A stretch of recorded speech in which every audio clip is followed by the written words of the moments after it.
Hey, are you ready to grow your business? You have checked out the number one resource for business leaders, entrepreneurs, startup founders, and managers. And we're going to teach you how to grow and scale your business with real actionable steps. There's no fluff in this podcast. It's just good advice. Check out this episode. If you're a first-time listener, make sure you subscribe to the podcast. And if you enjoy this episode, leave us a 5-star review. Today's episode is with Eli Schwartz, who's an SEO expert and consultant with over a decade of experience in driving successful sales through SEO. He's worked with companies like Shutterstock, Gusto, WordPress, Quora, and Zendesk, among many others. And one of the things I love about this episode is we don't get lost in the weeds of what's effective SEO, what's not effective SEO. Really, he paints the big picture for what you should be thinking about SEO and how you can use it effectively to drive sales for your business. He's also the author of a book on Amazon called Product-Led SEO, The Why Behind Building Your Organic Growth Strategy. And we're going to be talking about that why today. Stay tuned. Here comes your good advice.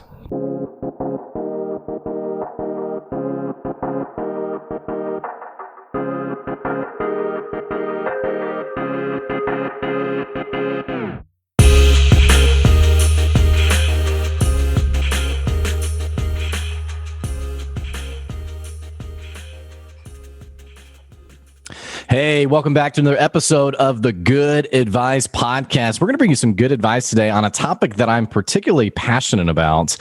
Not because I know anything about it. Heck, I don't know a clue about this topic, but it's something that I know that you, the listener, have often wondered about, tried to figure out what is this thing that we're trying to do in business. And it is, of course, the topic of SEO. Today, we have a guest who's going to be talking about SEO. It's Eli Schwartz. He's an SEO expert. He's a consultant. He's also the author of a book called Product-Led SEO, out April 27th. In fact, if you're listening to this episode, it should be out right now. You need to stop what you're doing. Go buy this book. I think the week of the release, it's actually only 99 cents. So really nothing to lose, but so much to gain. Check out this book. Eli, it is so great to have you on the show today. Thank you for joining. It's great to be here. Thank you for having me, Blake. Well, I got to ask, SEO, it feels like is this really nefarious, ambiguous. It's like, what the heck am I doing? Everyone seems to talk about it, but it feels like so few people really get it. Tell me and the listeners a little bit about yourself, a little bit about your background and how you got into SEO. Yeah, so that's why I wrote the book, because it seems like this nefarious thing, and I really don't think it should be. And unfortunately, there are people that sell it in nefarious ways and make lots of money. And just met a neighbor the other day who told me they were spending thousands of dollars a month, and they sent me the output that the agency produces, and I was horrified on their behalf. And hopefully I can get them to people that will rectify that. And maybe that's, if I can just even jump back in, I was talking to a business owner who, and again, I don't do any SEO work. I don't know anything about SEO, but we were just talking about his business, and he was like, yeah, I'm spending something like $1,800 a month on SEO. And I was like, well, just curious, what kind of leads are you getting? What kind of deals are you getting? What does that look like? And he's like, oh, I haven't gotten a single closed lead from it. And I was like, well, why are you doing it? And he's like, well, because you have to do SEO. So there's even this weird disconnect between you have to do it, but then there's this I don't know if we don't understand the results we should. You don't have to do it. No, I can't tell you how many times I talk to business owners and large businesses, and I tell them they do not have to do SEO and they should not do SEO. The way I like to think about it, and again, my book is geared towards larger companies, but startups can definitely benefit from this. But the way I like to think of this is you have a finite amount of money. And sometimes I'm privileged to work with clients that don't have a finite amount of money. And there are those kind of companies out there, and they just spend money at will, and I'm happy to work with them. But most companies have a finite amount of money. So you say, okay, we're gonna make it really small. You have $1,000 per month that you can spend on marketing. And for some reason, they think they have to spend that money on SEO without knowing what sort of ROI they're going to get from it. So if they have a small amount of finite money, again, $1,000, now, when you're doing SEO, you're going to buy some content. You're going to be cheap with that content. So you're going to get terrible content. You're going to hire someone in some country where they don't necessarily have a great economy, so they're willing to accept a few dollars to write thousands of, a couple thousand words. That's not good content. When a user finds that content on search, they're not going to convert. That is a waste of money. So again, if you have a small amount of money, put it into channels that will work for you. Put it into my favorite channel is paid marketing, because you can get immediate gratification. Is this working? Is this not working? I would say SEO, like, if you don't know if it's going to work for you, don't invest that money while you can't afford to. The same goes with influencer. Like, people are like, well, I have an influencer. Like, well, what'd you get for that tweet or that Instagram post or the TikTok? Like, you should know. And SEO, like, I think it should be the same. You've got to measure it by ROI and revenue. But does it feel like, and I do want to get back to sort of like your origins. I jumped into that. Sorry. This is what's so powerful, I think, about talking about this is like already there's so many insights that I don't know really where I want to start with this. It feels like, and you just said it really well on the person who like pays for an influencer, they pay for a tweet, or they pay for what have you. It feels like there's this weird ambiguity around really not knowing what you should be getting out of your marketing and advertising, specifically with SEO. And I don't want to paint every marketer this way, but it almost feels like some businesses are a little bit, I don't know if the word's withholding, like a customer will ask, well, what am I going to get out of this work with you? And often the response is, well, it's really, this is a long-term investment. It really takes time. It's really, which is absolutely true in many cases, but it also, I think, leaves the customer not really knowing what should I be asking for or expecting in terms of actual sales and results for my business. I don't know if that's common in your world, if you're seeing that as much as I am, but I'm also, scrolling through Facebook, seeing the gurus, all the bad business practices. When you work with someone, I mean, it sounds like you're pretty clear on expectations and what they can get out of working with you. Yeah, absolutely. So what I do is my book is called Product-Led SEO, and I'm doing Product-Led SEO, which means we're building a product for the user that will be coming from search. We're not creating content targeted at keywords just because a keyword research tool told us that someone may search that. And even if someone may search it and they find your content and it's no different than everyone else that used that keyword research tool told them to write the exact same piece of content, why are you better? Why should Google think you're better? Why, if a user comes to you, are you going to convert that user? And I've worked with clients where they ranked on some really good terms. Like, here's a good example. Working with a two-sided marketplace. They were, I don't want to give away which kind of marketplace we're in, but they focused on one side of the marketplace, which was a little bit more of a boring side of the marketplace. Let's say they were in a hiring space and they focused on the employers, and the more exciting side of the marketplace was the people looking for jobs. So in this case, they were ranking really, really well on the job seeking side of the marketplace, but they made their money on the employer side of the marketing space. So now all these people, they get all this traffic and they're like number one on Google for this great term, and they got 0 conversions. It did nothing for them. And when they asked me what to do with the piece of content, I told them they might as well delete it. Like, it is not doing anything for them. So if they measure themselves by their first positions and their traffic that came in, great, they deserve some sort of trophy. But if not, it didn't do anything for the business, so why bother? And they invested a lot of money to that. They wrote good content and they built tools around it, and that's not the client. Like, why would you bother? Do you find yourself having those honest conversations a lot? I mean, that can be a gut punch to a business owner, especially for larger businesses where it's not just one person making a decision, but it's a team of people who, I don't know if you remember I can't remember the famous influencer who did like the Pepsi commercial that was widely panned, and it came out that they decided to do it internally. And so you have these departments within companies who they think they know what's best, and yet they bring on someone else who says, hey, that's not really a good idea. Talk to me a little bit about, how do you have these honest conversations and sometimes tell people to delete a piece of content they've spent a lot of money on? Yeah, so this particular company has, I think, 3,000 employees. And the person I was working with was 4 levels below the CMO. So I would convince her, all right, we're going to get rid of this. She would go convince her boss, who was like on board, and then she would go to her boss. And then it was done. They came back and were like, all right, so how do we promote this piece of content? It's at position 2. How do we get to position 1? I'm like, did you forget our conversation about how this doesn't do anything for us? So like, that is a problem when you have like the hippo, right? The highest paid person's opinion.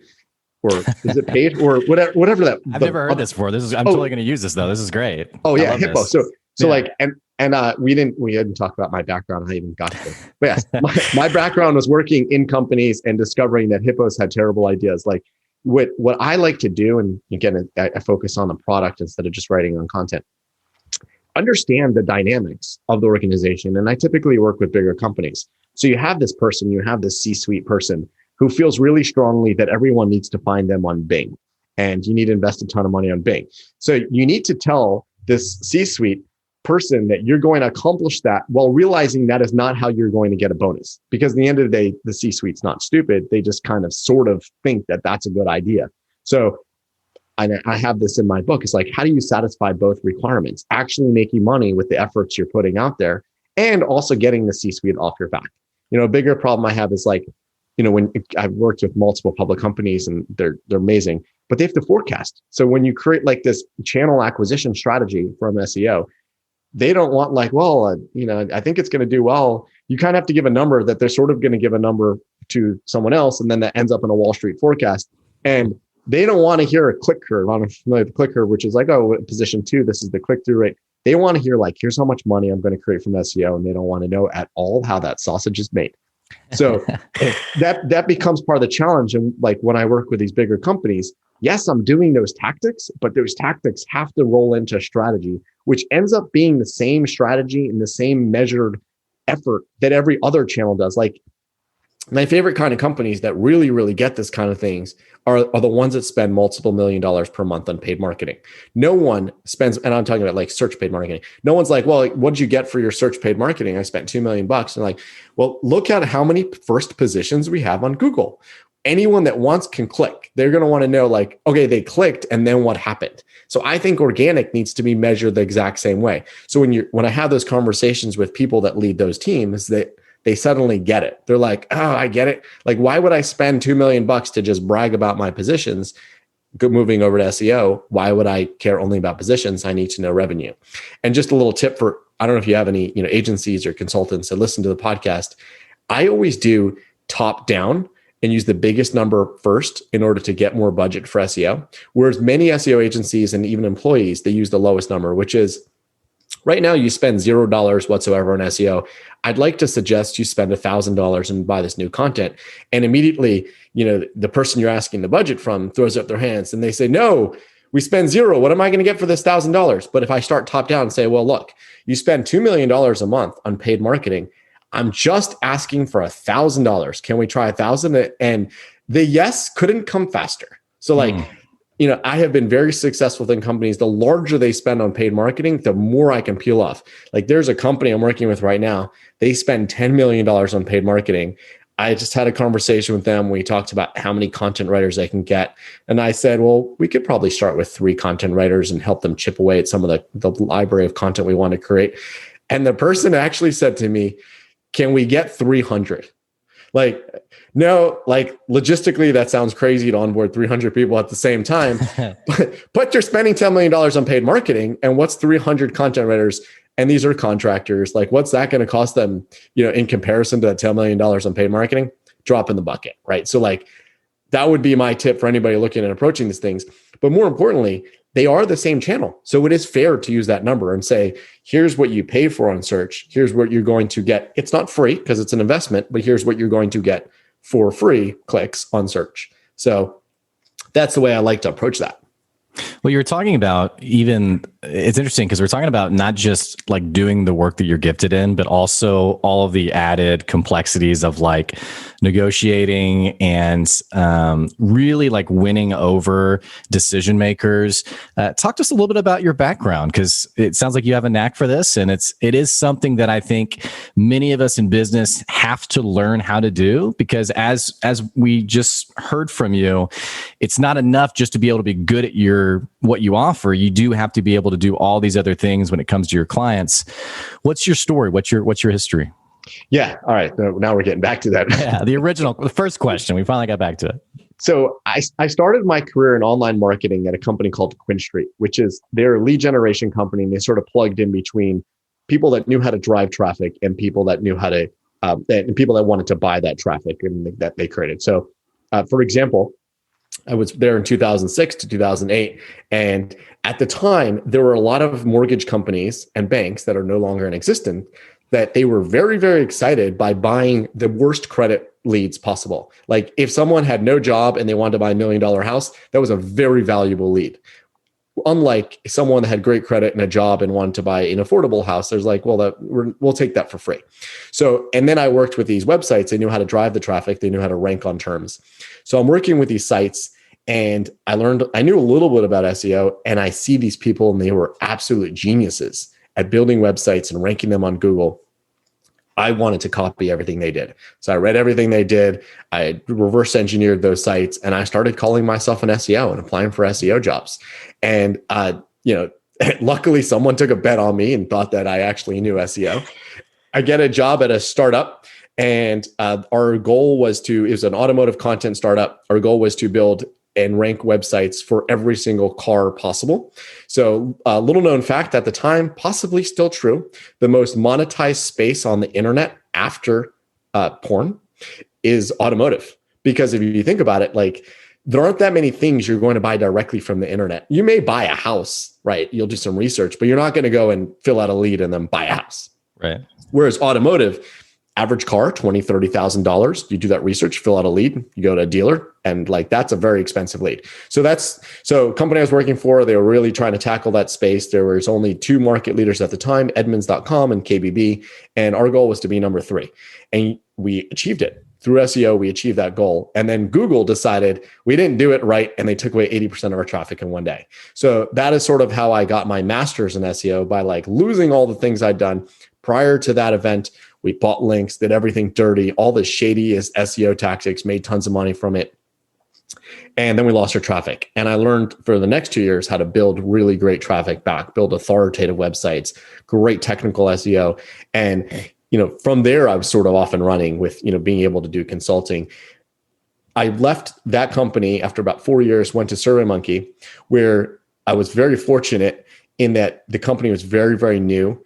It was very, very early on in their sort of second coming of a company. They'd started by 10 people, private equity invested in, I think, 2010, and I joined in 2012. So there were only about 100 people at the time.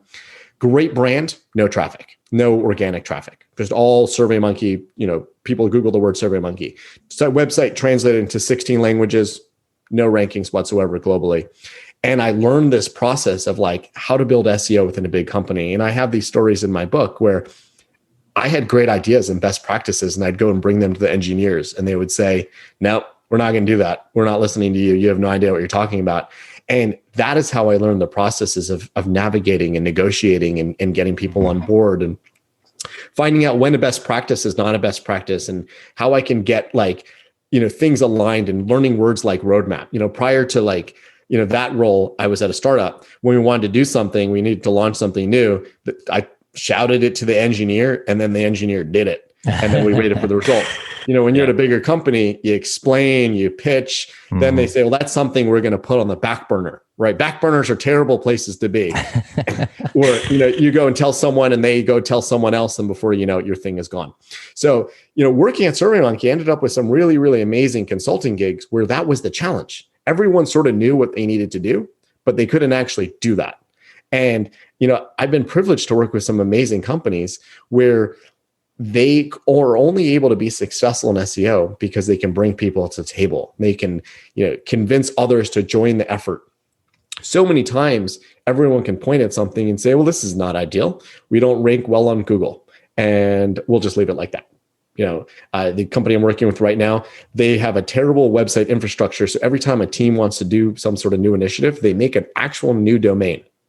And, the company has multiple thousands of employees, and everyone knows that's a terrible idea, but no one can really get in the same room to go fix that. So they just keep doing that. So that's what I do from a consulting standpoint, really help develop a strategy that is custom for a company and make it happen. And I personally love this diplomacy and being successful, because ultimately at a startup, it may be changing a title tag. At a larger company, it's convincing the legal team that it's okay to change the title tag. It's convincing a marketing team that it's okay, we're not changing the brand. It's convincing the engineering team that just because they said it's going to take them 10 hours, it's not going to take them 10 hours.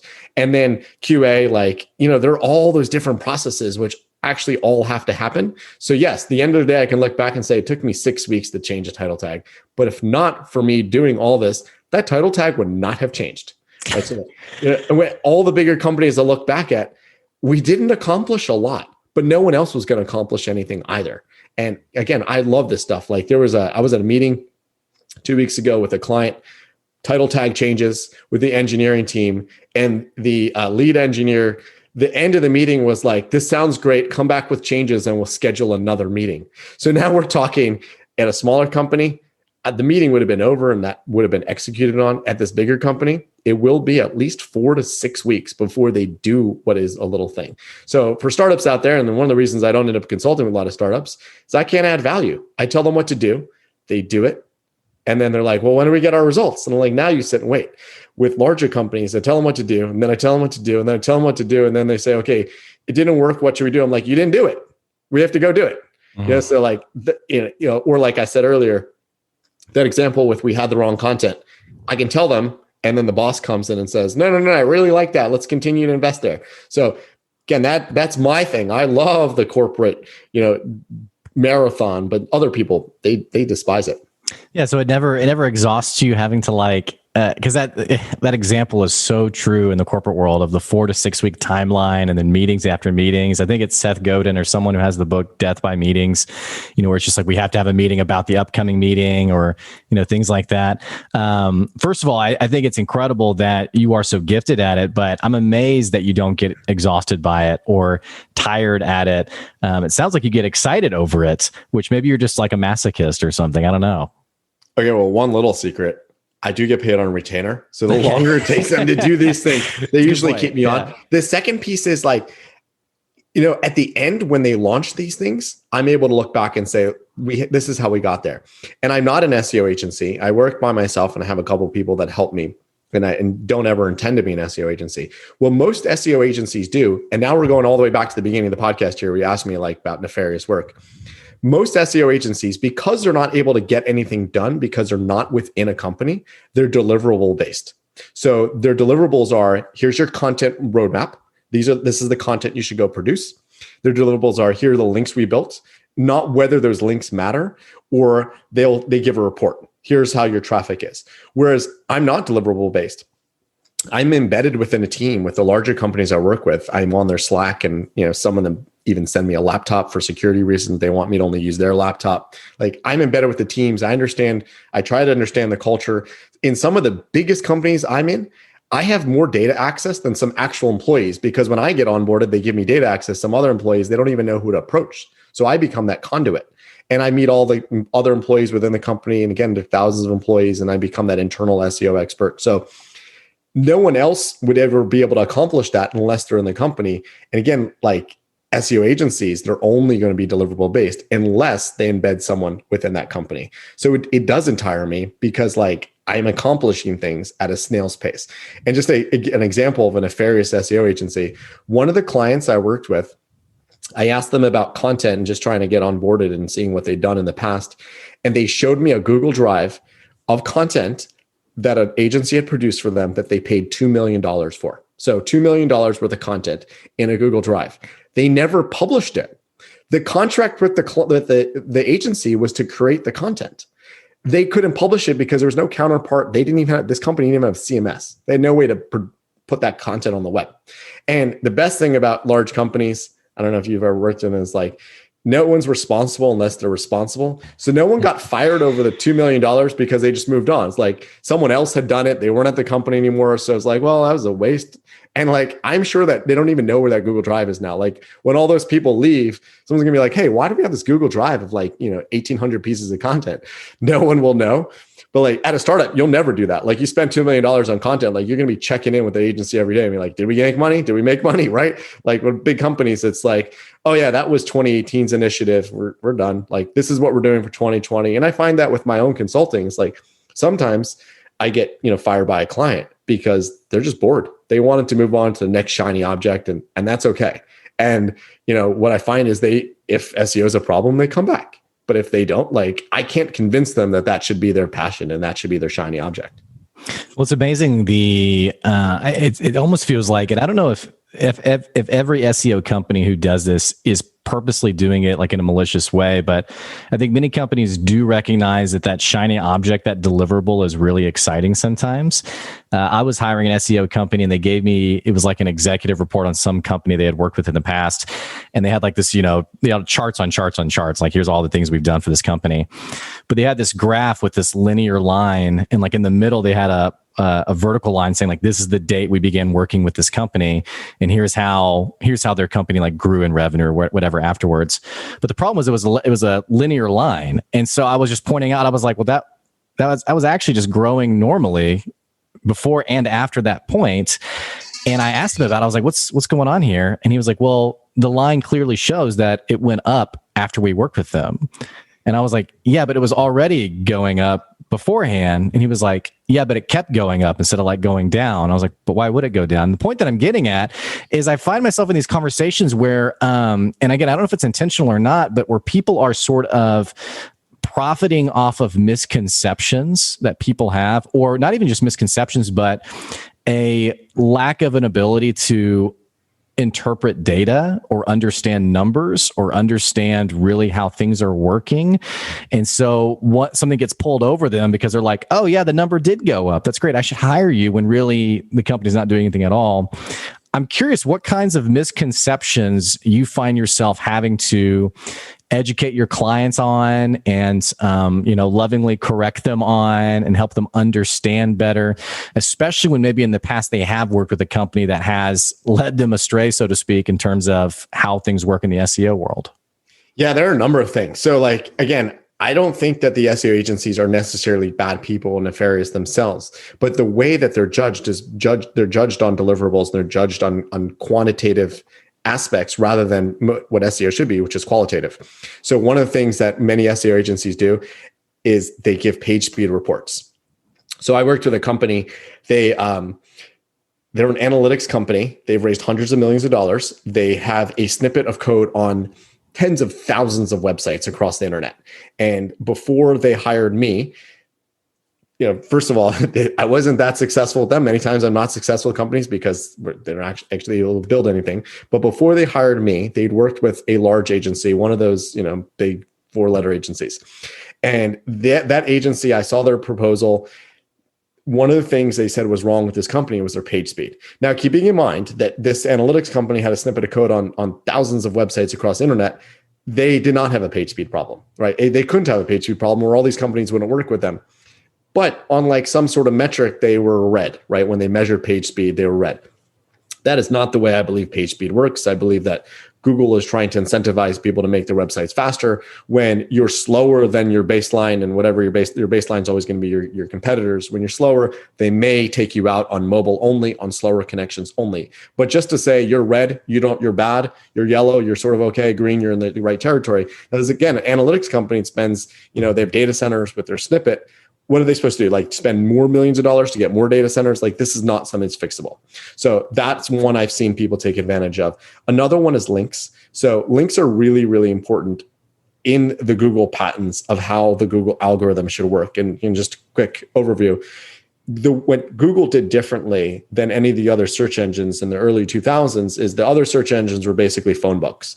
And that's why there's like a lot of websites that start with A, like, they're directories. So I don't know if you remember the old Yahoo directory. You were looking for something and you like found the letter you're looking for, and then you sorted and be like, I want a pest control company, and there's like letter A. So I'm like, call letter A. It's a phone book. Actually had like an alphabet, like the letters below the search bar, and you could click on the letters to see the listings. Yeah, exactly that. And AOL, their comparison was like, you can own a keyword. So like you would partner with AOL and be like, I'm cars. So if anybody types cars, like they automatically find, right? So what Google did differently is they, approached it from an academic standpoint, which is we want to look for something that should be the authority, and whatever is the authority will technically have more links, and we're going to calculate the authority of all links, so we'll know which links are good.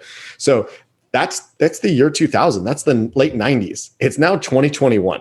They are so far beyond that. Like, I live in Texas now, but I just moved from the Bay Area. And, in all the streets around the Bay Area, Google has these cars. They're called Waymo cars, which is Google's autonomous driving division. And they don't kill anybody. They don't run over anything. Like, just for fun, I would like pull in front of them and slow down to see like at what speed the car would actually change lanes itself, decide that, look, this guy in front of me is just slowing me down. Right? They can think and act for themselves. So I'm not saying that the same algorithms are deployed on search that are deployed in cars, but a company that's smart enough to drive a car can pretty much figure out that a link on some, random blog that is like, one day they talk about pets and the next day they talk about insurance. The day after that, they talk about mortgage. That's not a real blog, right? Or a link in something like Forbes, not to trash all of Forbes, but Forbes does have lower bars for what sort of links will end up there. They have AI that can figure that out. Now, most people don't know that when their agency tells them they're getting links. So they say, oh, wow, you got me a link in Forbes. The way I like to look at it is like, will anybody actually click that link? Because Google will understand how deep is that link? How authoritative is that piece of content? Who else links to that piece of content? Again, they're using all sorts of AI on it. So if you popped up a link, and again, my neighbor showed me this yesterday. If you popped up a link and said, wow, this looks fake, Google's AI can probably do the exact same thing. So that's, again, another thing that agencies are selling and they shouldn't be selling. And then the third thing is rankings. So I don't believe that rankings really matter, because it doesn't matter where you are on Google if no one actually clicks. And if people click, if they're not going to convert, there's no point in that ranking. But again, the agencies need to be measured by some sort of metric. So they are using rankings as deliverable, and they're creating these rankings reports and sharing them with clients and all that. So again, not being nefarious, I think what they need to do, and what I end up doing with many of my clients, is helping them to build revenue tracking, helping them to understand what this channel does for them.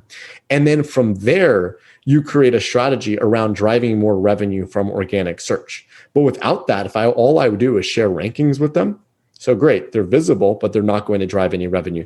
And I got to tell you, like, same problems I have with like launching anything with analytics. Most of the companies I work with, it is absolutely impossible if they have never measured this channel at all, and they have no sort of event set up to go measure this channel. If I can't get a title tag set up, you can imagine how difficult it is to like get into an analytics system and set up a new tracker.